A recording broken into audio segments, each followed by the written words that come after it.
Godzilla Minus One is the largest grossing Japanese live action film in the United States ever. But not only is it the largest grossing film, it also has significant cultural impact here in the West. I'm going to be joined by special guest John Del Arroz to talk about why this film is so important, how it is a weapon in the culture war, and how we can emulate it over here to defeat our enemies.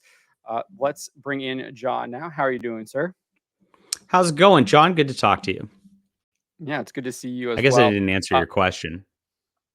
I answered your question with the same question. it's okay. That's I think that's normal in here over here in the United States. I feel like we do that all the time. But so we both saw Godzilla Minus One, and this was probably I think this is the best film of the year that I've seen. Has some of the best themes out there, really strong pro-life themes, really strong themes of honor, duty, but also loyalty to your family. So I really liked that as well. It also takes on there's an element of questioning those in charge, and the people in charge aren't really caring about you and your family.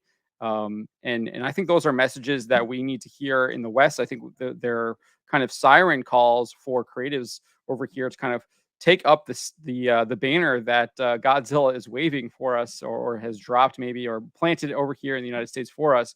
Pick it up and lead the charge against kind of what we're dealing with, like with the absolute degeneracy, hedonism, and debauchery coming out of Hollywood. Yeah, it's a stark contrast to everything Hollywood's put out just over the course of the year. I mean, you just open it up and it's just got this like very, very poignant lack of diversity in it. You don't see the whole board ordered appointed where it's like Kathleen Kennedy walked in there and said, okay, well, first off, we need a chick. Second off, we need a gay guy. Third off, we need like a black trans lesbian. And you even see this now, and you say, well, this is a historical piece set in Japan. Of No, course, they they need a didn't do cripple because you got to make it lame.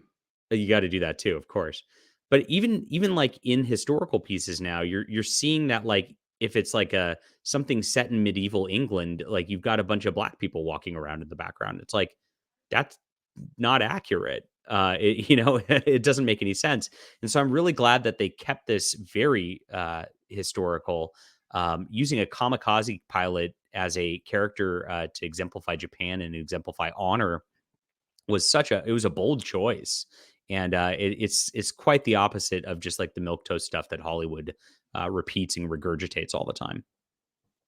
Yeah, indeed. I think the kamikaze pilot as the protagonist is really significant, and there's a number of layers to him. He is like Shrek. He's an onion. He's got numerous layers. His journey is really powerful too, because not only does he want to continue to live, he decides to reject the kamikaze way, that kamikaze lifestyle where you are going to kill yourself for the so-called glory of Japan, and he chooses not to do that.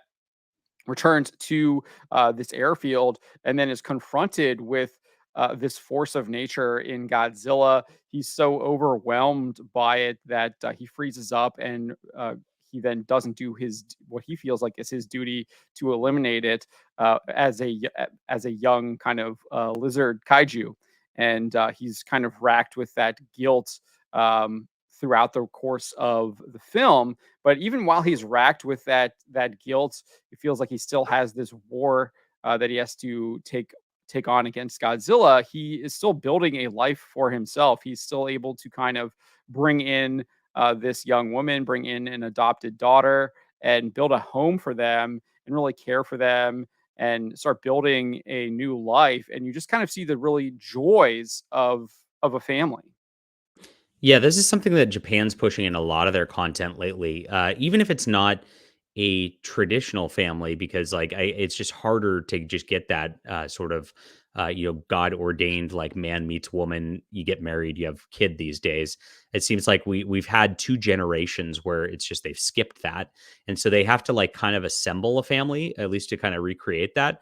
It's a step in the right direction. You see it with the anime Spy Family as well. They like set up this family that's like kind of fake, and they adopt a kid out of an orphanage. So it's not, is it ideal? No, but like it's a positive thing to be adopting a kid out of an orphanage. And this is a very similar thing here. It's like they are rescuing a child from being orphaned and having a situation where She's a baby who would have just died on her own. And this lady just took it upon herself. And you think of her immediately, you go, wow, this is actually a good person. I want to root for at that point. And since he takes in the both of them as a man and provides for them and protects them, it just exemplifies those traditional family and gender roles, which feel correct. Like when you do the opposite, when you try to force the opposite, where you get like Miles Morales, the Peter Parker movie, whatever it was called lately, I can't across the Across the Spider Verse, Spider Verse. where you have Peter Parker running around like changing diapers like he's a traditional mother. It feels wrong. You look at that character and you want to laugh at him and you want to mock him. He doesn't feel good at all, and it doesn't make you relate to the characters. When you do things that feel true and correct because that's the way God made things, you have just a better film because truth and beauty are just innate. And that's what happened here all the way. Yeah, there's a really great scene where he's been taking care of them. He's going out risking his life. He's basically he goes out on a wooden boat and he's tasked with blowing up mines that the United States Navy has left around the coasts of Japan. And so he's risking his life, a very dangerous job. And he comes back and he's providing for both this woman and the child that they have kind of pseudo adopted together. And he hasn't married her or anything like that. So she's like, well, I need to go and start being able to provide for myself. And she gets a job. And he's just like, what are you doing? Like, what is going on? Why are you doing this? Do I not make enough money for you? And he's clearly like upset and unhappy with that. And I thought that was a very poignant scene and really kind of hit home on that messaging that you want to have this kind of like traditional marriage. And we should be able to have um, fathers being providing for the entire family and not have these kind of dual households. And I thought that was interesting theme and concept that they put in play, and I think it worked really well. And I don't think a lot of people kind of caught up on that, but that is how you kind of get people to like this is how it should be. We should have fathers being out there providing for their families, and the mom staying at home and taking care of the kids. Absolutely. It's such a positive message all the way around. And it just creates an environment too. I mean, you could see that the kid towards the end of the movie is really distraught about the possibility of losing either the father or the mother. Even at a young age, she kind of understands there's something wrong here if I'm missing this. And when you get that sort of thing, just having the two parents there at the end, and when they all kind of have that their little like happy-ish ending, as it looks like they're setting things up for a sequel as well. You feel you just feel completed in this movie, and you just feel that everything is in its right place. And it also it goes to show that like they're showing that this is positive for the child in their development. Also, it's really great. Yeah, it does a really good job of showing that it's a positive because of the child having this kind of like emotional fear of losing both the mom and the dad. And you get that in different parts of the movie. One of the things I also like too is just how much the movie is extremely pro-life. They want to live. They want to continue to live. They want to build their home. They want to do this. There's a desire to live. You get that from not only the woman, but you get this also obviously from the protagonist as well, the kamikaze pilot. Exactly. So, good stuff all the way around on the sort of traditional front about presenting the family. And a lot of people in our circles don't focus on when talking about the romance plots and how well that's done. But the romance plot here is really what solidifies the characters as like you really hope they don't die or something happens to them. That tension that they build throughout this entire thing, even as he's like he's at first like you could tell it's what's neat about this too is the romance was built on purity. Yeah, she moved in with him, but it was very clear they were not sleeping together. He was not doing anything untoward with her. They were keeping things on a platonic level where he's just providing for them. And he mentions, at points that he really did want to marry her and he wants to make that right and complete that sort of vision for his life, but he's just not ready yet because of his war. Now, when you have a romance plot that's built on purity and just true selfless love like this, it feels excellent, and that makes this movie the movie. And it you can't ignore these romance plots. That is what makes characters great. Superman and Lois Lane, That's why you care about Superman. It's their romance. Spider-Man and Mary Jane, the same thing. And so this definitely has that, and it's done in a way that's both fresh and unique because of the fact that he has his private war that's preventing him from actually pulling the trigger on it. And it's done in a way that actually just fulfills like traditionally in the entire way. It's just incredibly well written. Yeah, I can't overstate how well that was done. It was extremely done. That pulls you into the story. It makes you want to. You really care about these characters. You feel for them. You might like audibly gasp but during certain moments, like because you are in fear of them. It is really done extraordinarily well, and I do think that is something that is missing in a lot of kind of superhero films for the most part. I mean, I think the reason why that first Deadpool movie did so well is because it had that romantic subplot in it, and it For was sure. built on that kind of uh, selfless love that you were talking about there between them. Obviously, Deadpool, not the most pure character, but it did indeed have that romantic subplot. And this movie, I think, does a really good job on that. One of the other things that I wanted to talk about here is how this movie can be a model for other people wanting to kind of take on these Hollywood studios that are just kind of putting out degenerate, hedonistic stuff over and over and over again. Or it's not, maybe it's not in your face. Degenerate like the most recent Doctor Who 60th anniversary special, but it's clearly pushing a feminist agenda like we see within Star Wars and also within the Marvel Cinematic Universe. This doesn't have those messages, but obviously we've talked about how it does have these very pro-life themes, these themes of purity, these themes of family, and how we can start creating stories that have these themes as well and can still make really good movies and stories. It's got a lot, and you gotta remember this is designed mostly for a Japanese audience, and Japan's a very nationalistic culture who's very proud of their culture, their heritage, and their history, and those themes are in here too, so it was just pure pro-nationalism, and that even though it's not our nation as we watch this, you feel good about that as you're watching it too, because that also is something that just rings absolutely true, and I think a lot of people in our circles, especially in the commentary circle, love to be like, we just want apolitical entertainment. We want no messaging.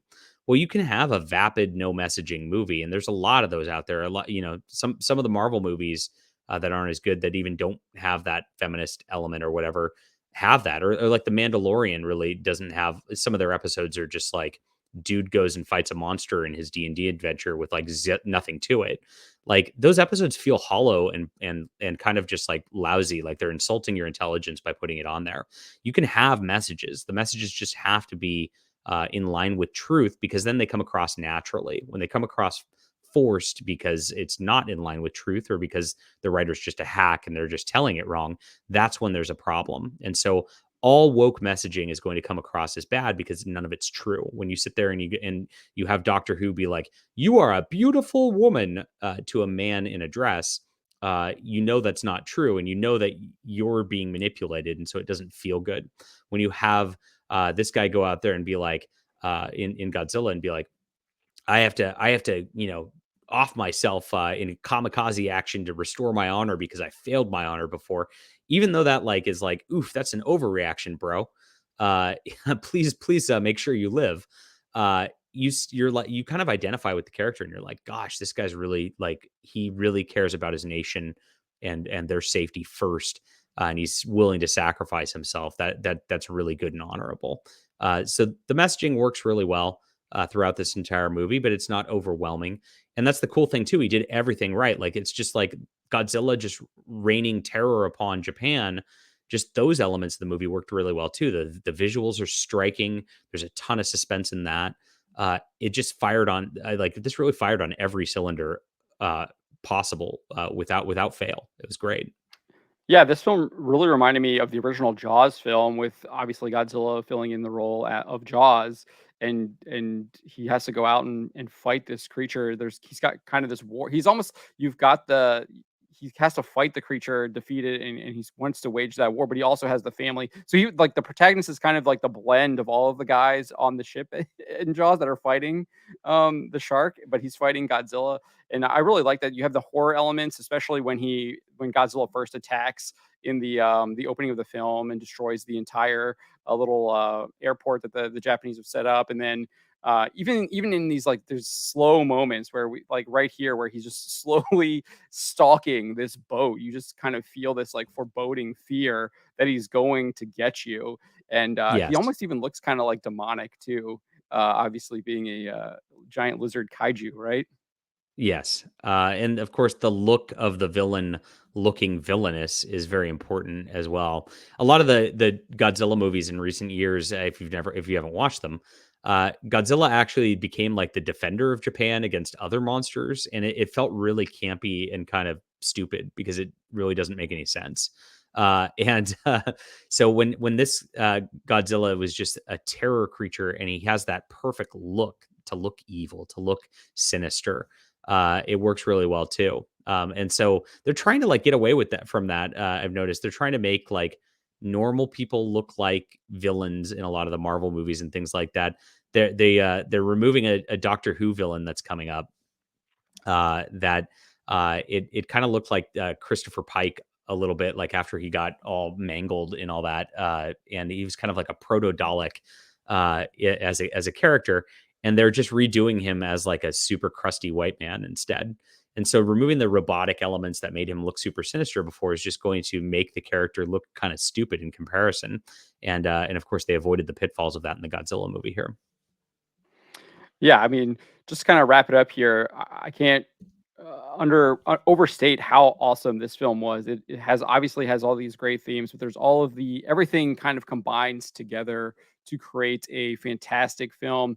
And I really think there's a lot of things we can take away here from this in order to kind of reclaim culture from the people in Hollywood that are making it now, where they're pushing a lot of this agenda that, as you say, is obviously wrong. We know that it's wrong, where they're like trying to gaslight us and lie to us repeatedly over and over and over again, to make us trying to believe the lie. Whereas again, if you create something like this that is true, that is good, that is pure, it resonates. And this isn't the only movie that's a good example of it. I just think it's the most recent one, and it does stand out because of that.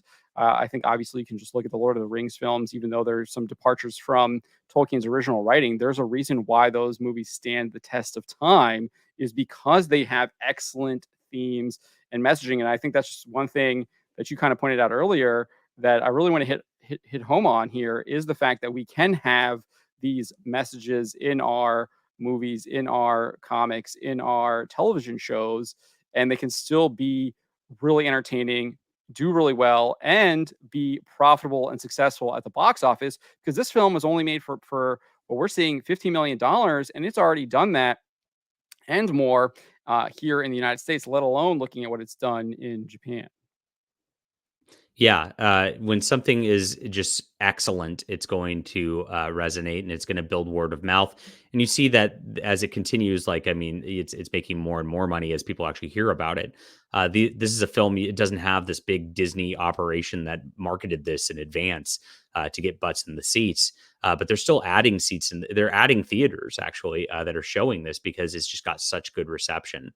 And so you can just with excellence make a difference, and that's exactly what's been done here. And I hope this does actually, I know it's nominated for an Academy Award now for Best Visual Effects. It'd be cool if it won it. I don't see Hollywood voting against their own in something like this, but we can hope that it gets that accolade so it continues to have long legs in the future.